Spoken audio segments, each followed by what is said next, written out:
Welcome back, guys, to another episode of the Cerebral Palsy and Fitness podcast. I'm here with Mindy Li. She is here to talk to us about SBS, which stands for Shaken Baby Syndrome. She's also a bank teller, and she will be sharing her story and her journey and her expertise on the disability itself. Welcome, Mindy. Thank you so much for having me. I really appreciate. I really hope we have some great conversations today. Definitely, I'm very intrigued on your disability and what it's about. Could you Mhm. kind of begin by explaining to our listeners what SBS is?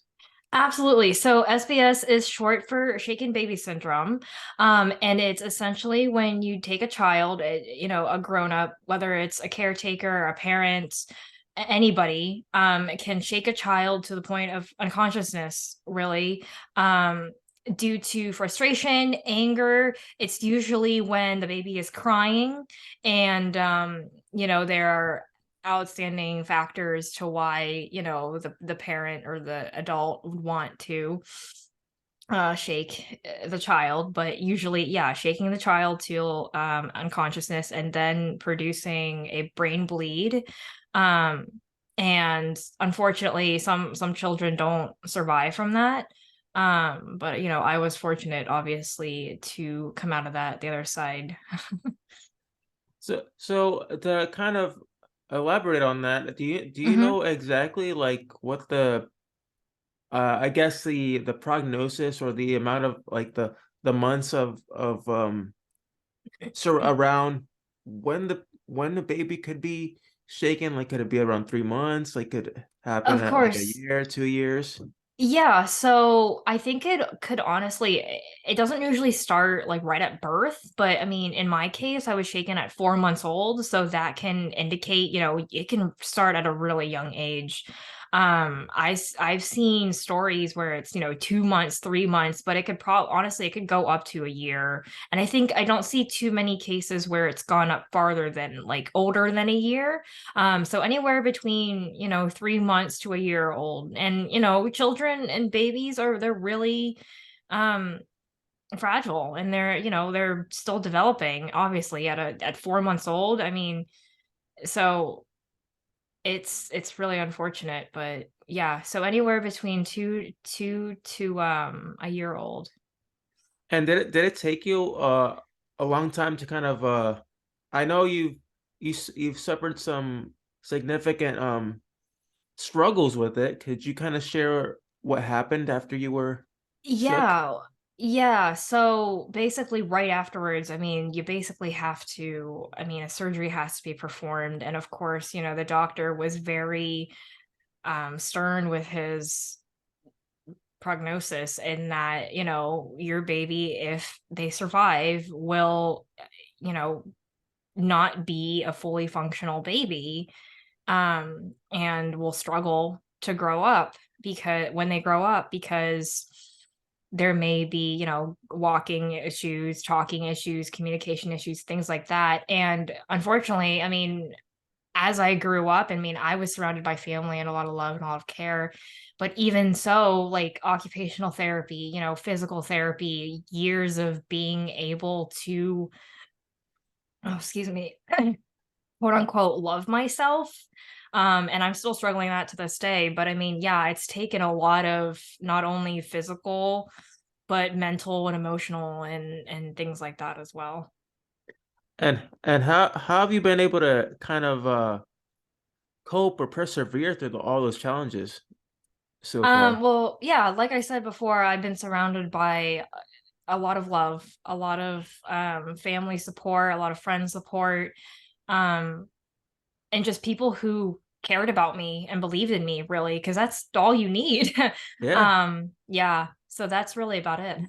Can't really do anything without family and friendship support and your mentors or anyone in your life Yeah. that can help you I think a succeed. little, yeah, I think a little bit of it also was believing in myself as I grew up, That because too. when I was a kid, I didn't really believe in myself. And it was always like, hey, why am I not fitting in with my classmates? Why am I not, why do I get bullied, because that was also a big thing, was, getting ostracized by my peers in like elementary and middle school, and not realizing why, I was being pushed aside, and it was really hard for me to make friends when I was younger because of it. But as I grew up, I learned that I have to deal with that, and I have to believe in myself and love myself, and that slowly didn't really become an issue towards high school, into college. So And then what made you decide to one day be like, it's time for me to get out there. It's time for me to advocate about this, and time to do something. So what made you decide, hey, I'm gonna try to see if I can start a group, try to see if I can start a movement, try to make yeah, people aware. What made you start that? yeah. So for me, when I was little, I didn't have that support group. I didn't have somebody who was quote unquote like me. And, family and friends and support is one thing, but, if you have somebody going through the exact same thing or something very similar to it, it can really help. And that is my goal in life right now, is to try to form this support group where I can find people who are struggling in their confidence, or just looking for someone to talk to, who are like, hey, I kind of have this similar thing and I need help, or just honestly someone to talk to, because that was something that was big for me, and I'm just trying to pass it on. Hey, that's very admirable. I mean, that's all you can do, pass on the knowledge, like Hmm.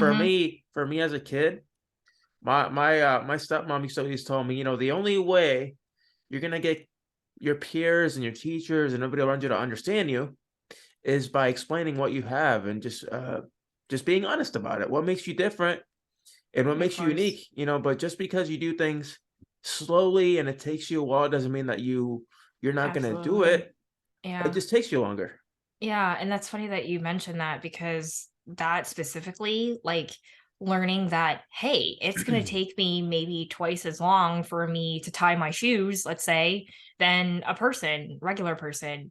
Um, like, for example, like, my boyfriend and I were trying to get bags up from grocery shopping the other day, and he could, carry twice as more bags that I could, and I had to be a little slower. And just like little examples like that, where I'm able to, be okay with being a little slower or taking my time. I remember in school, I kind of struggled with that too, because math, it's really weird, because I work Oh, at a bank now and I work with numbers all the time. But when I was in high school or college, like, it took me longer for me to do equations or yeah, something like I'm that to horrible even at math. understand. I But was Yeah, I was horrible at math when I was in school. Like I wanted to be a meteorologist, but I was like, if I can't handle the physics and all those quadratic formulas and right. calculus, Yeah. then I can't do meteorology. Yeah, it's funny because I studied accounting in college, and they had made us take like pre-calc and then calc and then differential calculus. And I'm just like, there are so many numbers, and like, I never have to use any of that in what I do on a day-to-day basis. But I mean, it's knowledge that I have, I guess. Hey, you never know. They might decide to throw stuff at you, be like, here's some calculus for you Right. in the middle of your accounting session. I'm like, okay, well, we'll go for it. Let's work at Right. it. Yeah. So speaking about that, tell us a little bit about your background. What do you do? Yeah. So I graduated from college in 2019, from a pretty small college here in Pittsburgh. I'm from Pittsburgh, Pennsylvania, by the way. I and that was like right before the pandemic hit. So I was kind of in that funky place where I was looking for a job while like just hanging around, and yeah, just looking for a job right after college. And then what, bam, like the pandemic hit, COVID hit, like nobody knew what was going on. I was actually working a part-time job at a mall Oh just to no. make like spending money, right? And we got furloughed basically immediately.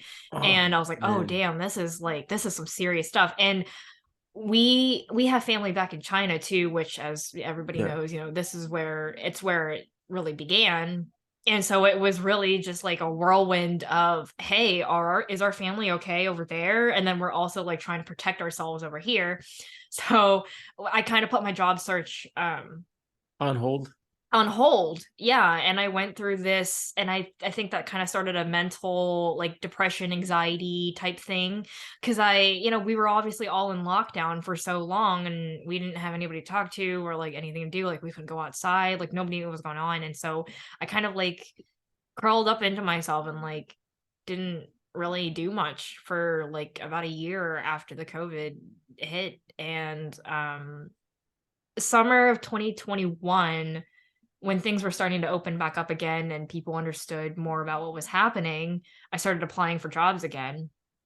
And I came across this bank job at PNC Bank, which is a pretty big bank here up in Pittsburgh. Yes. It's headquartered here actually. And so I was like, Mhm. okay, you know what? Bigger company, it's a good start for me. It's a stepping stone. Right. And it was perfect for me. And I applied and I got in, and I've been here for almost 2 years now. So basically what I do, I am what's considered a branch banker. So I open accounts and close accounts. I service all accounts. I don't usually touch cash, but I help people like, say they have fraud on their account or something happens with their funds. I'm able to diagnose and problem solve and, find a solution to their needs. And then we also do financial wellness reviews. So alongside with problem solving, we also give advice on how they should use their money, what they should do with their money, what's best for them on their financial journey. Here's a good question for you.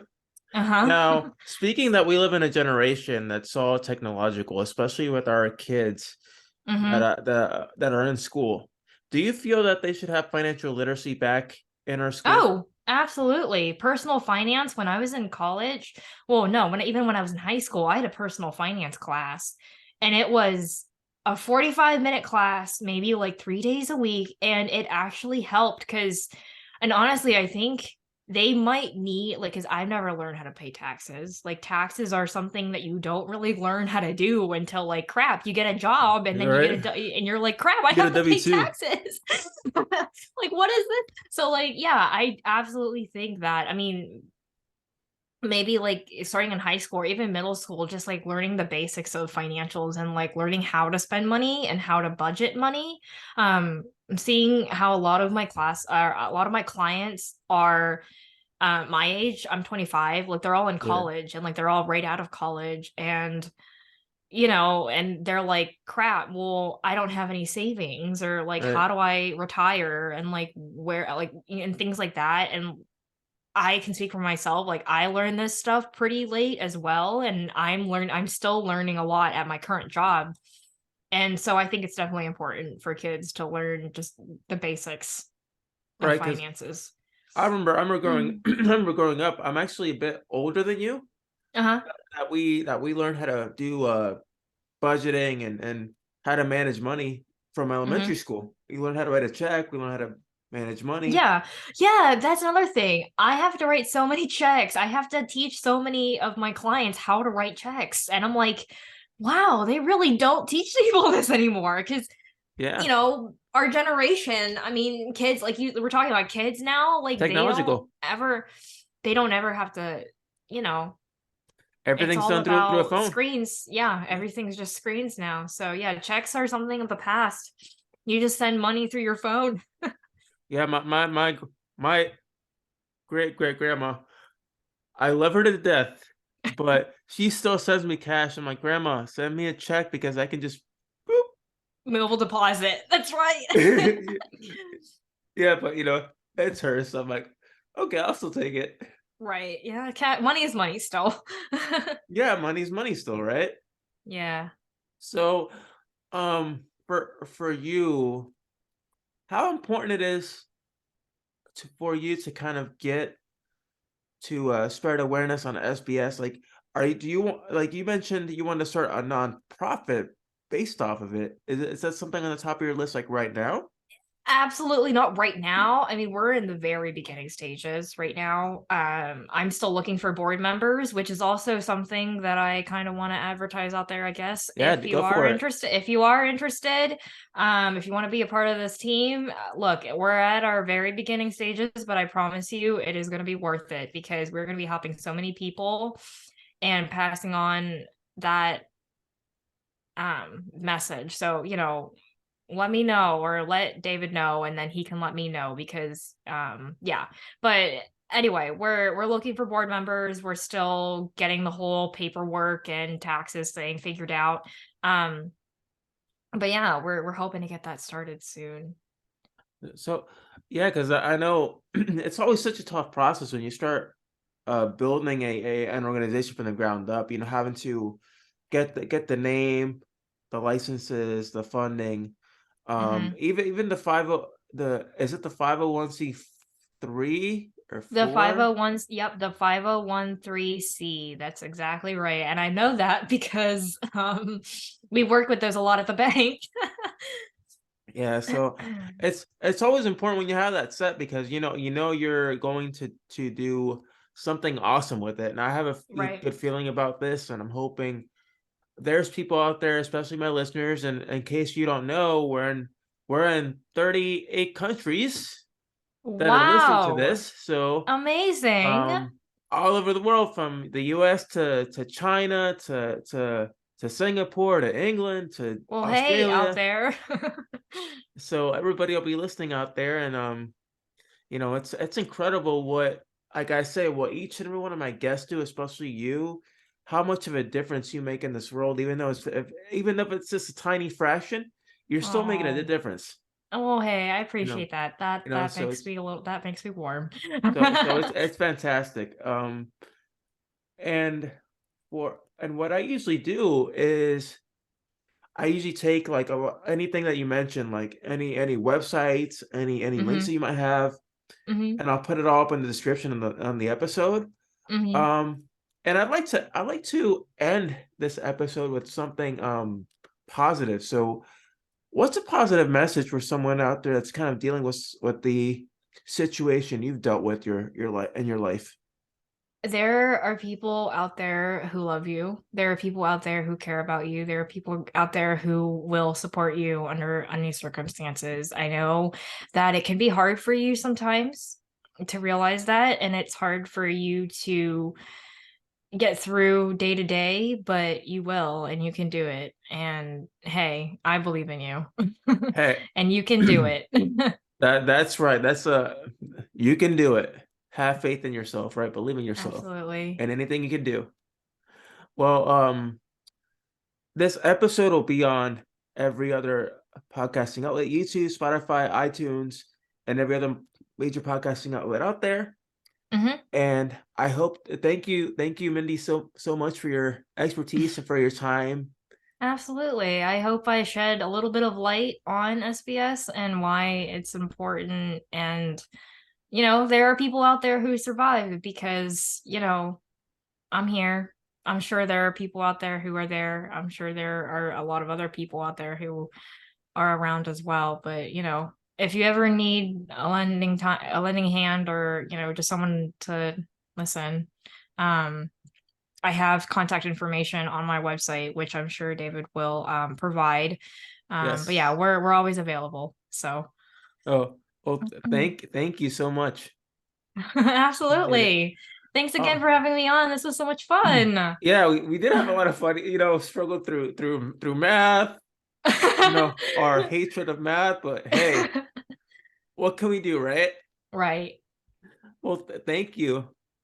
Absolutely. Yeah. And And I'd love to come back on if you'd have me another yeah, time or for anything like sure. that. Let's do Yeah. it. Yeah, we gotta give the audience what they want, an update after everything, right? Yeah, absolutely. So thank you again. And until next time, you guys, have a great one.